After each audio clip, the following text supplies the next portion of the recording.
রিয়াদুস সলেহিন হাদিস নাম্বার ১ বা প্রথম হাদিস। উমর রাদিয়াল্লাহু আনহু হতে বর্ণিত।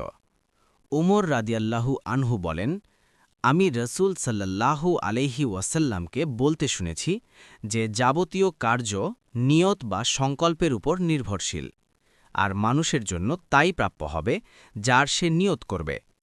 অতএব যে ব্যক্তির হিজরত স্বদেশ ত্যাগ আল্লাহর সন্তোষ লাভের উদ্দেশ্যে ও তার রসুলের জন্য হবে, তার হিজরত আল্লাহ ও তার রসুলের জন্যই হবে। আর যে ব্যক্তির হিজরত পার্থিব সম্পদ অর্জন কিংবা কোনো মহিলাকে বিবাহ করার উদ্দেশ্যেই হবে, তার হিজরত যে সংকল্প নিয়ে করবে তারই জন্য হবে। এই হাদিসটি খুবই গুরুত্বপূর্ণ। ইমাম শাফি রাহিমাহুল্লাহ ও ইমাম আহমদ ইবনে হাম্বল রাহিমাহুল্লাহ এটিকে 1/3 অথবা অর্ধেক দিন বলে অভিহিত করেছেন।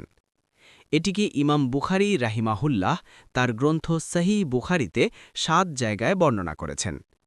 প্রত্যেক স্থানে এই হাদিসটি উল্লেখ করার উদ্দেশ্য হল কর্মের বিশুদ্ধতা ও কর্মের প্রতিদান নিয়তের সাথে সম্পৃক্ত সে কথা প্রমাণ করা। কোনো মহিলাকে বিবাহ করার উদ্দেশ্যেই হবে এই অংশের ব্যাখ্যা। হাদিসের এই অংশটি একটি ঐতিহাসিক ঘটনার উল্লেখ করে, যা নবী সাল্লাল্লাহু আলাইহি ওয়াসাল্লামের সময়কার। এটি উম্মে কাইস নামক এক মহিলাকে বিবাহ করার উদ্দেশ্যে হিজরতকারীর উদাহরণ দিয়ে নিয়তের গুরুত্ব বোঝায়।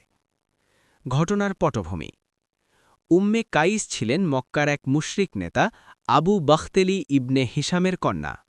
তিনি ইসলাম গ্রহণ করেছিলেন এবং কুরাইশদের নির্যাতন থেকে বাঁচতে মদিনায় হিজরত করেন। সেখানে তার সঙ্গে ছিলেন তার পিতাপক্ষের কন্যা ভাইপোরা। এক সাহাবী উসামা ইবনে জায়েদ রাদিয়াল্লাহু আনহু বা অন্যান্য বর্ণনায় ওয়াসিলা ইবনে আসকা উম্মে কাইসের সৌন্দর্যে আকৃষ্ট হয়ে তাকে বিবাহর প্রস্তাব দেন এবং এই উদ্দেশ্যেই হিজরত করেন। তার নিয়ত ছিল দুনিয়াবি, সম্পদ বা বিবাহের লোভ। হাদিসে তাৎপর্য: রসুলুল্লাহ সাল্লাল্লাহু আলাইহি ওয়াসাল্লাম এই উদাহরণ দিয়ে স্পষ্ট করলেন, হিজরত যদি আল্লাহ ও রসুলের সন্তোষের জন্য না হয়, তাহলে তার পুরস্কারও সেই নিয়ত অনুযায়ী সীমিত। উম্মে কাইসের ক্ষেত্রে হিজরতের ফজিলত আল্লাহর কাছে নেই, কারণ উদ্দেশ্য ছিল ব্যক্তিগত সুখ। এটি মুনাফিক বা দুনিয়াবি নিয়তের সতর্কবাণী। হিজরতের মতো মহান আমলও নিয়ত বিশুদ্ধ না হলে বৃথা। শিক্ষা ও প্রয়োগ: আধুনিক প্রেক্ষিতে চাকরি, বিয়ে বা স্থানান্তর যে কোনো কাজ আল্লাহর জন্য না করে ব্যক্তিগত লাভের জন্য করলে তার প্রতিদান দুনিয়াবিই থাকে। এই ঘটনা প্রমাণ করে বাইরের কাজ একই হলেও অন্তরের নিয়তি জান্নাতের চাবিকাঠি। সর্বদা নিয়ত পরীক্ষা করুন।